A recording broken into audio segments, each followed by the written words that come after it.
All right, joining us now to sort at least some of it out is Orange County Register political reporter Peggy Lowe. How you doing, Peggy? Hi guys, I'm really good. Good. Okay, let's step right back into this this survey that was taken by the Orange County Employees Association, that organization. Talk a little bit about how much weight should be put on such a survey. Certainly, you should look at this survey with a grain of salt. By the way, I ran into David Nazar this morning as I was coming out of Nick's office, and he was going in. It's a busy place. I punched him and moved out. Good for you. Anyway, this obviously was paid for and sought after by the union. Nick Berardino has called a couple of times for Chris Street to resign, and he even said, we're going to recall this guy. We're going to try to get a bipartisan effort and recall him. And the questions certainly, if you were asked these questions, it was something like, Chris Street is the subject of 4 federal investigations and this local investigation. All of it was true, but certainly when faced with that kind of question, your typical response is going to be, wow, I don't think very highly of that guy, you know? And that's what John Morlock said today when I called him. He said, it's pretty intuitive that when faced with this kind of information, a voter's going to go, I'm uncomfortable with that. Peggy, I think the two of us were in Mr. Berardino's office on the day he announced he was going to conduct the poll. And his goal is to get other top county organizations, top county officials to kind of join the bandwagon, if you will. The Lincoln Club was one he mentioned. And I don't know, has he been able to garner any support for his efforts there with the employees union? That's a good question, Rick, and it's one I asked him today. And he said, no, the Republicans haven't stepped up yet and given me their full support. When I talked to Scott Baugh, among others, when Nick first made that call, they said, we're going to wait till the soups take action. Now, you remember a couple weeks ago, they voted on whether or not to strip Street of investment powers. They actually postponed that vote until October 16th.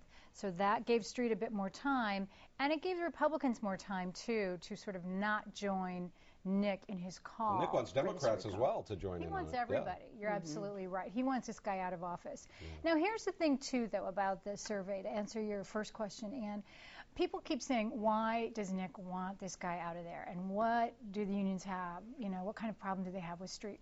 Nick told me today, and I think this is really heartfelt. He goes, look, I was here in 1994 when this bankruptcy hit.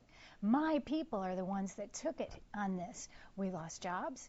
We gave sacrifices in terms of pay and benefits for years. And we had to hire lawyers for people to defend them because they got caught up in the Bob Citron mess.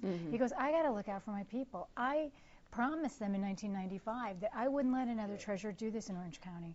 So he said, I got to do everything I can to prevent this. So even the smallest impropriety is going to be seen under a very heavy microscope.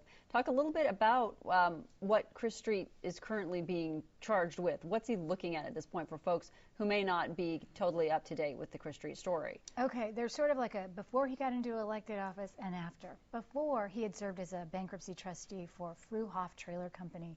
It was a bankrupt company, and he is charged in a lawsuit with using pension funds and other company money for his own fun, cool stuff, like for his own use, his own private use. Right, like great vacations and Botox treatments and things like that.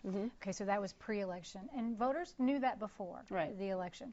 So then he gets elected, and now, after only about 9 months in office, he's already being questioned because he has done a nearly $1 million remodel of his office, and he's also done some questionable contracts for work outside the office with an Irvine architectural firm.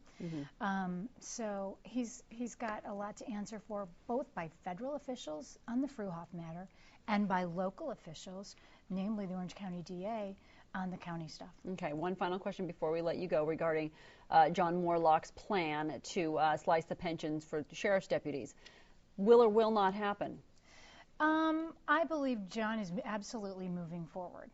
Will he be successful? I don't know, to answer your question, but certainly there have been some things in the last few days that have held him up, namely some legal opinions that said it's unlikely that the county would win if they take this to court. At least one opinion says that, and that's made everybody sort of put the brakes on this. Right. So he's still working on it. Certainly it will come up again. They just hired the law firm last week that will do this work. All right, we'll talk more about that later. Peg, and we'll talk about the UCI Law School Dean on another day as well, because I know we mentioned that. Okay, sounds good. All right, Peggy. thanks, Peggy.